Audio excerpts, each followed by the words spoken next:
Do you find yourself being more positive throughout your day? Or do you find yourself being more negative throughout your day? Do your days start off positive and negative? Do they start off negative and end positive? In other words, being too positive or being too negative can be very extreme. A lot of times when people are too positive, you tend to see them being performers. You tend to see them being the loudest one in the crowd, the one that seeks attention, validation. But with a negative thinker, they're so angry, they're so pissed, right? They look at everything from a negative viewpoint. Hey, welcome to Inner Thoughts. It's your girl B. Today's thought for today is positive versus negative thoughts. I like this topic. What is the difference between positive and negative thinking? Do you find yourself being more positive throughout your day? Or do you find yourself being more negative throughout your day? Do your days start off positive and negative? Do they start off negative and end positive? Positive thinking, you're more secure with yourself and the outcome of things. So you look at things from an optimistic standpoint. You lean on God a lot when it comes to making decisions or just having hope and faith that things will work itself out, and that if that wasn't supposed to happen, that you look on the brighter side of things. You try to be positive even when your day doesn't go right, even when you're not in control of things. You don't really fixate your mind on how can I avoid things, how can I control and predict every outcome. And 9 times out of 10, you probably are going to lean more towards success. The potential of success is high when it comes to being a positive thinker. You don't have time to worry about the inevitable. Things are gonna occur and you know that. You try to fixate or focus on the things that you can control, and you worry about the things that you can't control later.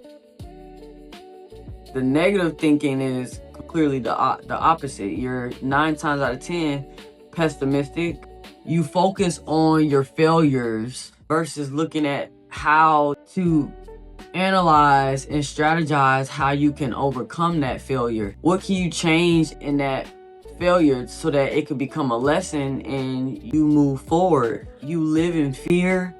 You live in a limited mind space. You have a lot of self-doubt. Doubt always creeps in.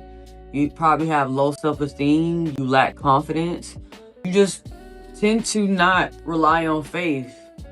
You tend to be difficult a lot in your life, whether it's towards people or with yourself. So now that you have an idea of what positive versus negative thinking is, what type of thoughts do you typically have? And the reason why I keep asking this is because I'm trying to get you to identify what type of patterns your thoughts consist of on a daily basis. Because then you can be able to identify the weaker parts of you. I feel like for me, I think that I have a balance of both types of thoughts. I think I have positive and negative thoughts. And I actually don't think it's a bad thing. I actually think it's pretty normal. But I want you to question it. If it is negative, I want you to question why. If it's always positive, I want you to question why. For me, I think balance is healthy. I feel like this is where you can actually start to channel both perspectives. The reason why I think that they're normal is because they're a part of us. There's nothing that you can do about having intrusive thoughts. Your intrusive thoughts are gonna always be a part of you, and so will the positive side. Now the intrusive side or the negative side may outweigh the positive side, and the positive side may outweigh the negative side. But this is why I believe in balance, because having balance protects you. Having balance keeps you grounded. Having balance makes you more aware and attentive to details, to behaviors, to patterns, to emotions. I think that with negative thinking is actually beneficial. And again, hear me out.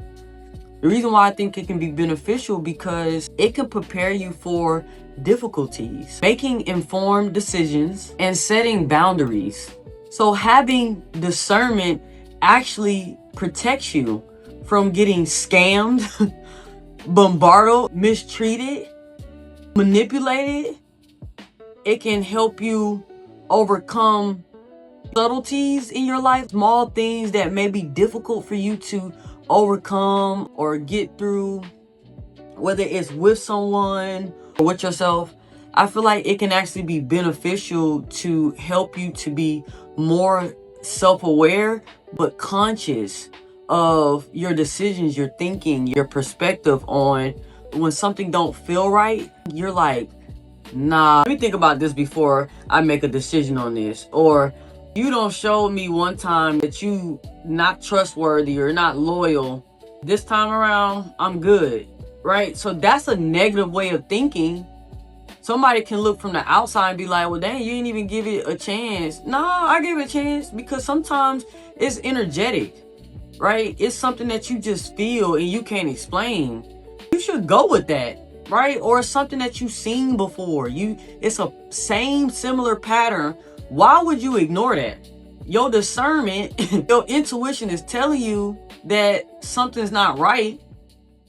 Why the hell would you go through with that? Learn from your mistakes. Use your discernment to make better decisions going forward.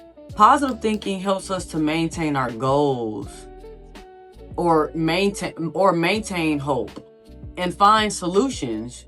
9 times out of 10, you're a problem solver when you're a positive thinker, right? Because you look for the better outcome.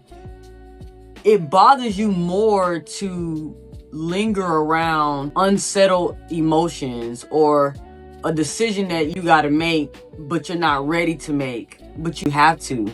So you're not really thinking about if it's going to go wrong or not. You tend to rely a lot on faith, and your judgment is precise. You have confidence.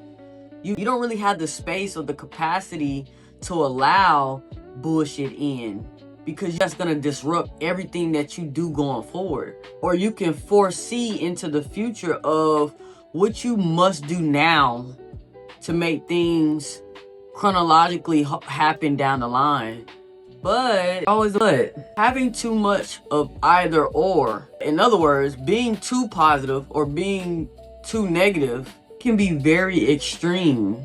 A lot of times when people are too positive, you tend to see them being performers. You tend to see them being the loudest one in the crowd, the one that seeks attention, validation, or the one that's, popular, the one that's liked, the one that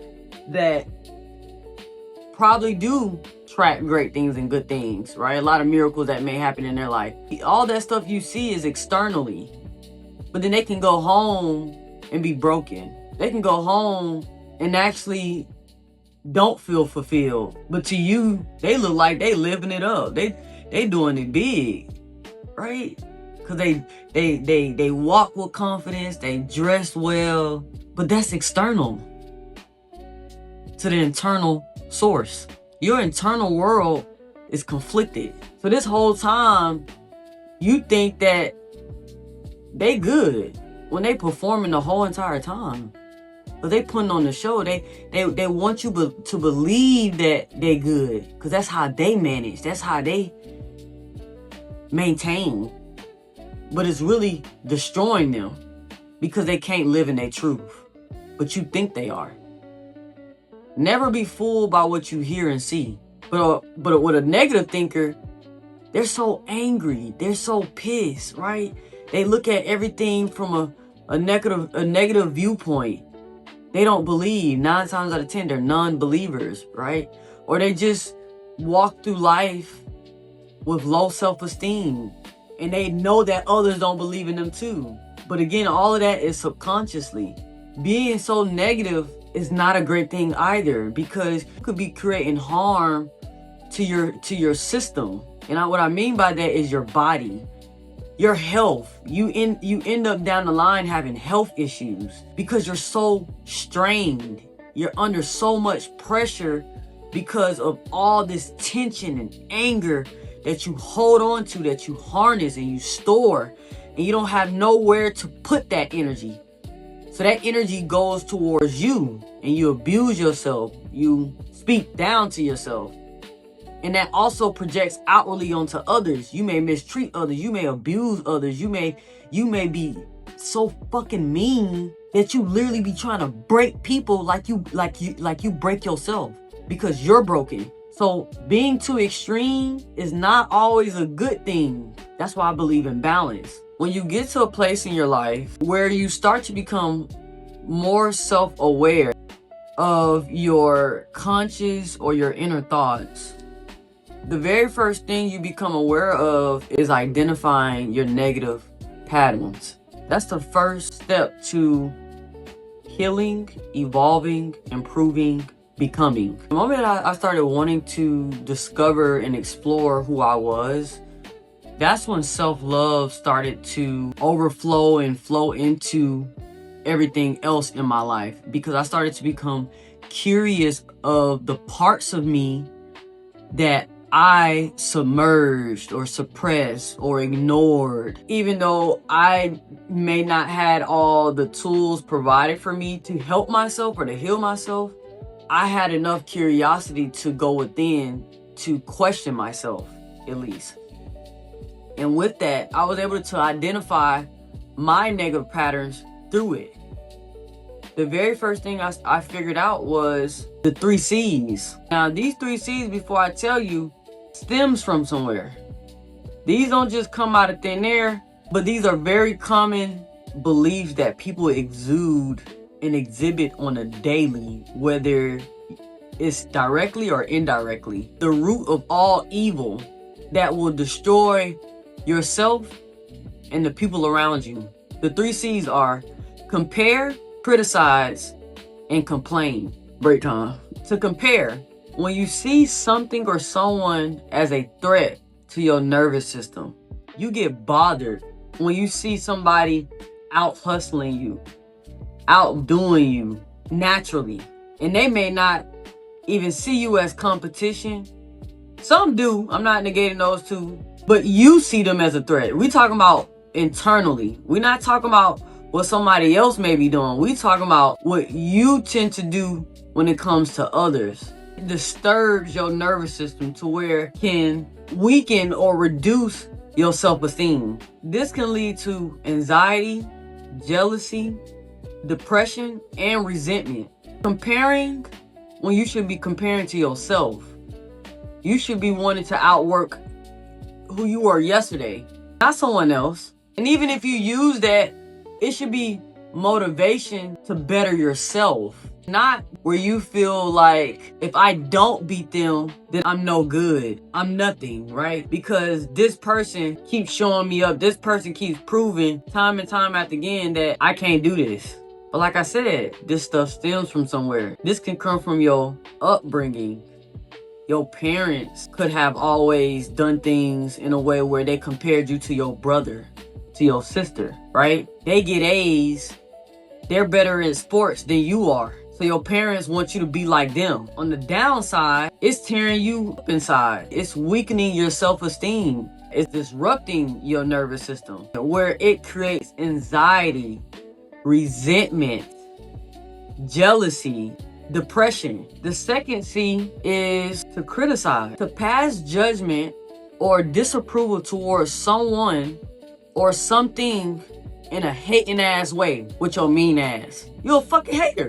Somebody got a better outfit than you got on, and instead of you complimenting them, you actually like their outfit, you hate on their outfit. You disapprove of that outfit. Or because this person is intelligent or this person found love, choose to talk down and look down on this person. You criticize this person for something that they worked hard at, for something that they may innately have. What? This is something that you can acquire yourself. You can build too.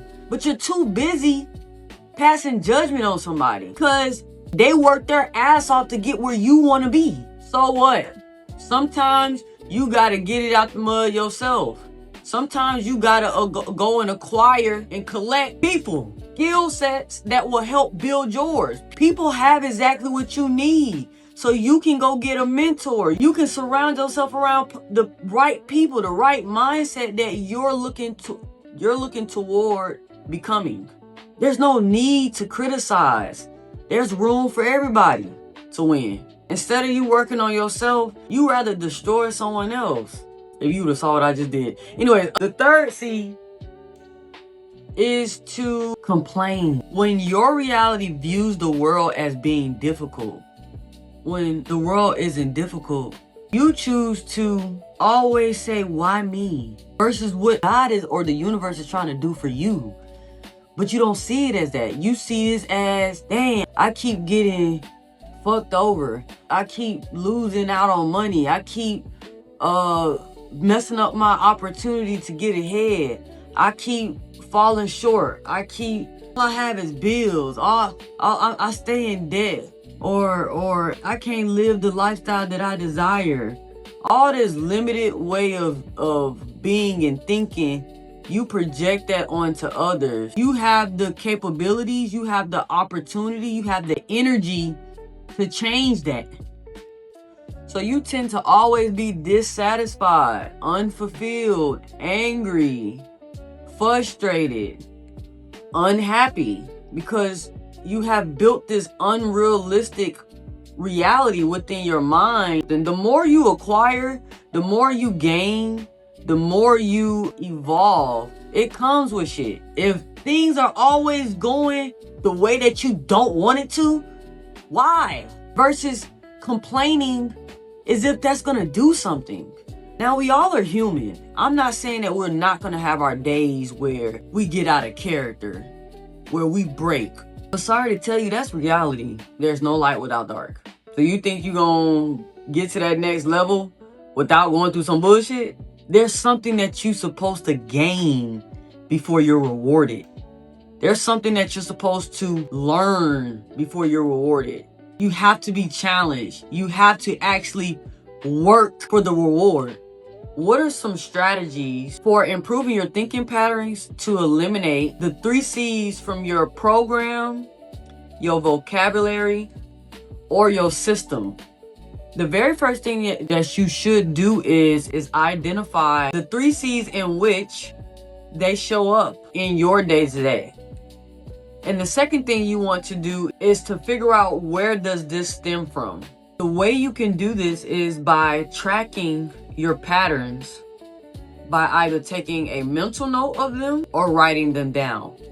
Because when you're so used to being a certain way, you tend to brush a lot of things off. You tend to ignore a lot of things, so you're not aware. The point of this is to get you to become aware of self. How do I improve my thinking patterns? The first thing you want to do is identify the negative patterns. 1, rely on support, friends, and family, because more than likely they will validate, listen, encourage you to identify and challenge your thoughts. Why not be around the people that actually care about you and that's going to support you and want you to be better?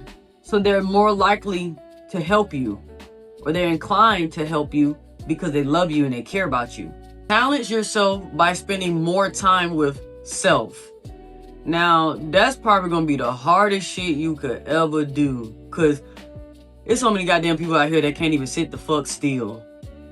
They get up in that house, they rather go and be out partying and connecting with other spirits and entities that is not gonna help you to identify your negative pattern. Because 9 times 10, y'all got the same goddamn negative pattern. So why would somebody that's just like you call you out on your shit, help you with your shit? They're not. Or when you're by yourself or spending time with yourself, you choose to distract yourself with a bunch of noise, watching TV, scrolling through Instagram, playing a video game, doing shit that don't damn stimulate your mind, that don't tap into the parts of you that you don't want to tap into. It's a scary thing. I know it is. I've been there. We all been there, and you're gonna continue to go through that, cause that's life, and you are human. When you spend more time with self, your thoughts will become more prevalent, pronounced to be exact. They become loud as shit and clearer because you're no longer surrounded by distractions. If you always find yourself around the wrong people or doing extracurricular activities that keeps you away from evolving or tapping within, I hate to say it, this problem is going to continue to resurface, whether it's today, tomorrow, or down the line, and you're going to be confronted with the same shit again. You think spending time with self is a problem now? Imagine you destroy every bridge that you don't created or built, and now you don't know how to deal. You don't know how to manage, because now the shit that you was going through, it don't intensify, it don't heighten. So number 2, reframe your negative outlook. How you look at things is how you determine your future. Restructure your cognitive by reframing your negative thoughts into more positive and realistic ones.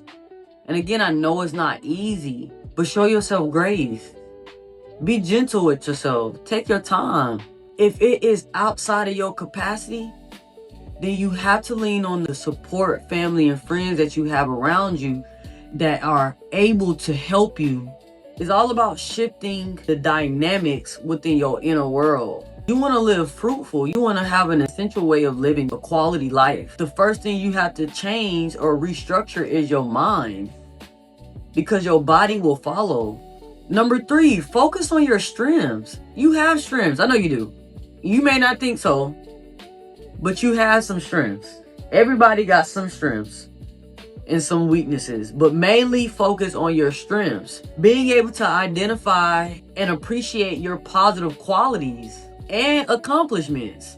The parts of you that you think aren't that great because you're so busy trying to look perfect or be this perfectionist that gotta get things right. They gotta do all these things, but you already done a lot of things and you still feel unfulfilled. You still are talking down on yourself. Things take time, but the things that you've already accomplished, you've done a lot.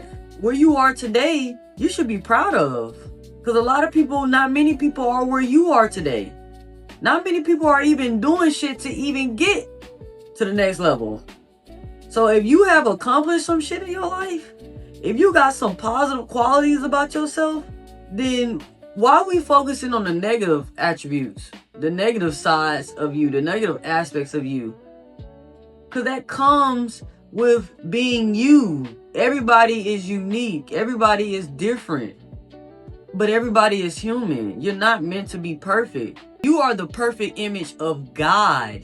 You're not perfect. You're His perfect image. You are a creation from the Creator. That alone should tell you how powerful you are and the capabilities that you have, the qualities that you exude. Because down the line, you will be considered a creator as well through your accolades or through babies. They are a creation of you. You're a creator. God didn't make a mistake with you. So why do you think you're a mistake? Why do you think you're supposed to have everything figured out? Number 4, practice mindfulness. Pay attention to your thoughts and feelings without judgment. Being mindful is being consciously aware of what your mind processes in a day or throughout the day. Because that can prevent your day from turning sour. That can also prevent you from turning up on some damn body, because you're projecting what you internally are feeling onto them. But also embracing what you feel. If you don't feel up to it today, if you're not in the best mood, or somebody did something to you, did somebody provoke you, you didn't get to accomplish a certain amount of things in your day, or you failed at something, that's okay. But at least you're mindful, at least you know what's pissing you off. At least you are aware that you may blow up on somebody. So maybe you need to remove yourself and be alone, isolated for a little bit, just so that you can process your emotions and feelings and actually work through them. If somebody can disrupt you that easily, then you are not in control of self. You're not mindful of self. I hope that this episode allowed you to see it from a different perspective, to not always shoot yourself in the foot because you have negative thoughts. I think where the issue may come in is if you're always negative or you're always positive. So you become unbalanced and then you start to betray yourself. You start to break your own promises. You start to mistreat yourself. You start to become dissatisfied, unfulfilled, unhappy, angry. That's what tends to build and fester, and life becomes uneasy. On that note, it's your girl B. Please, if you haven't already, click subscribe and follow my channel. Comment below again on the types of inner thoughts that you have. Do your days start off negative and positive? Do it start off positive and negative? I want to know where y'all are at so that we can get through these things together, so that we can start unpacking the tension, the wounds, the parts of us that we tend to ignore when we can no longer continue to keep doing that. I'm going to end the video with a thought of the day. I gotta read this one. Once you replace negative thoughts with positive ones, you'll start having positive results.